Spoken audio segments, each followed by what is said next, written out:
Pessoal, vamos para o segundo episódio da história da astronomia no Brasil.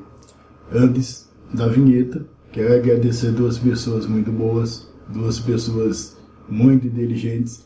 Um é o Sérgio Sacani, ele me ajuda muito na página do Cosmoplugando. Para quem não sabe, eu tenho um blog muito simples, que fala de cosmologia, etnoastronomia e outros campos de estudos do universo.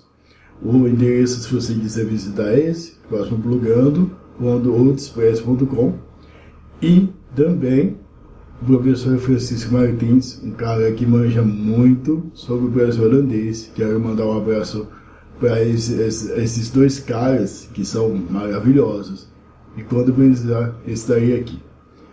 Solta a vinheta.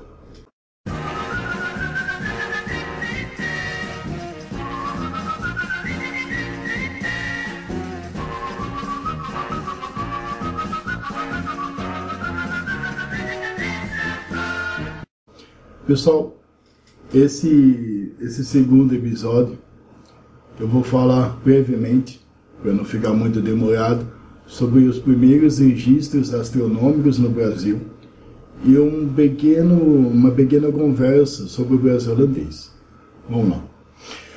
Registros astronômicos. O primeiro registro astronômico foi do nosso mestre João Farás, cartógrafo e médico do rei Dom Manuel. Ele veio na frota de Cabral. Então, eu estou falando da Cruz, estou falando do Cruzeiro do Sul, né, que é uma constelação linda, maravilhosa, e ela praticamente nasceu no nosso país, porque não tem nenhum registro dela antes desse tempo, entendeu? Então ela praticamente, tecnicamente, nasceu aqui no Brasil. E ela nasceu por uma necessidade. O João Farás, ele precisou, ainda que ele falou de uns documentos, estava registrado alguma coisa assim, que a necessidade dele era algumas estrelas que pudesse guiar ele e a frota dele para o Polar Sul. Então, esse Cruzeiro do Sul vai nascer ajudando esses navegadores a ir numa direção que ainda eles não tinham identificado algumas estrelas que guiassem. Tá certo? É aí que nasceu o Cruzeiro do Sul. E esse também foi o primeiro registro astronômico, né?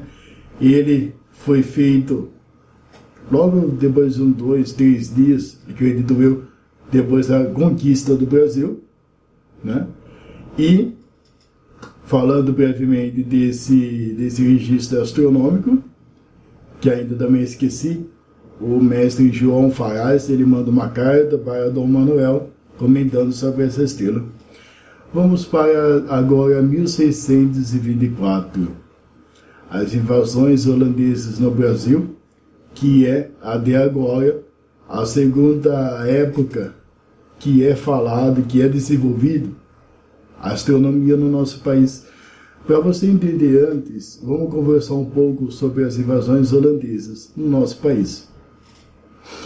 Para a gente entender quais são os fatos que os holandeses invadiram o nosso país, nós precisamos entender a relação da Holanda, da União Ibérica, que é o trono de Português e Espanha num rei só,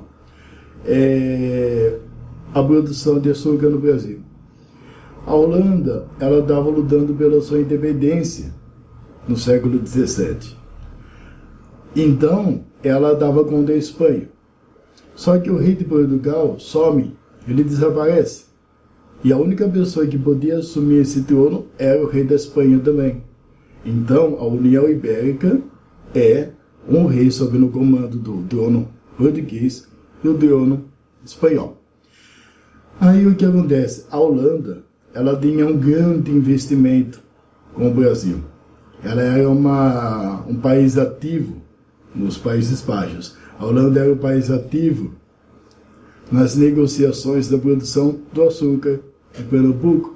A capitania de Pernambuco era a capitania mais destacada sobre o açúcar nesse século XVII no mundo inteiro, certo?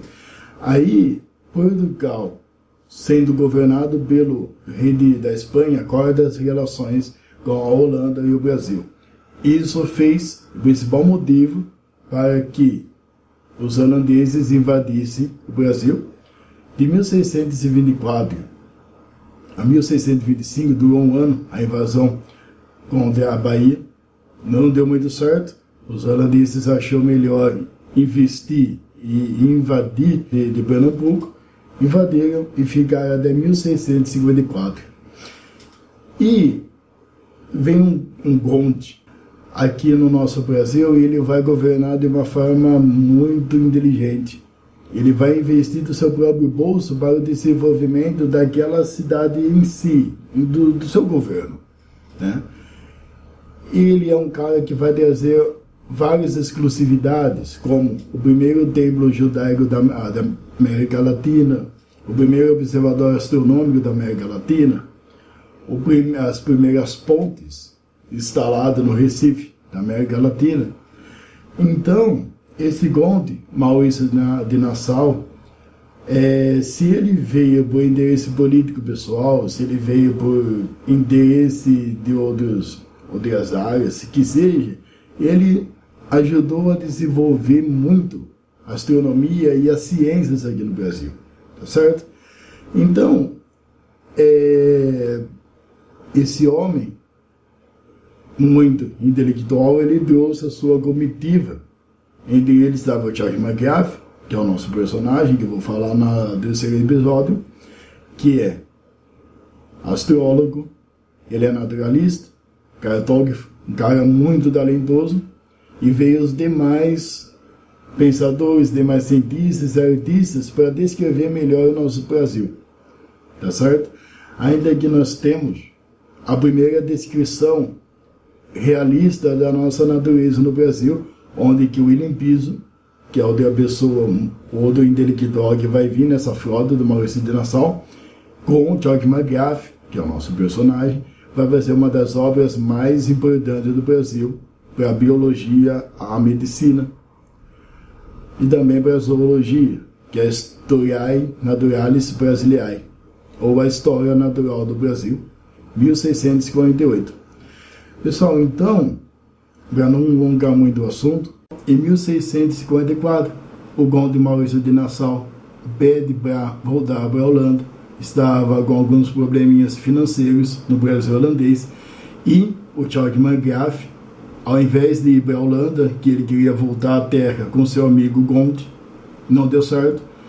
A Holanda vai mandar Charles McGrath estudar a África, só que depois de 1 ou 2 semanas, Charles McGrath morre de febre amarela.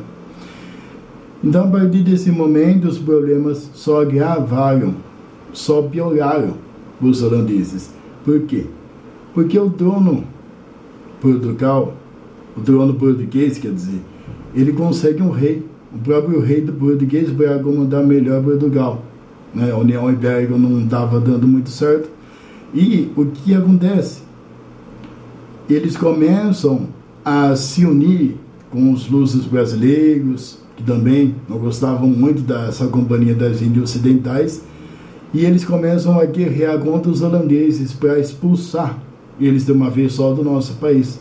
Então, em 1648 e 1649, acontecem as batalhas de Guararapes. E depois, só 5, 6 anos, que foi a... Como que eu posso te falar? Foi o momento que eles viram que não tinha mais jeito mesmo, e derrotados, eles foram expulsos do nosso país. Se você quiser que eu aprofundo mais sobre esse tema, eu preparo 1 ou 2 aulas sobre o Brasil holandês para você entender melhor o que Maurício de Nassau fez, o que ele fazia, as coisas mais importantes do Brasil holandês, como era o trono português na época, a independência da Holanda, o que você quiser. Manda um recado para mim, que eu preparo a aula com todo carinho para vocês. Um beijão e fiquem em paz.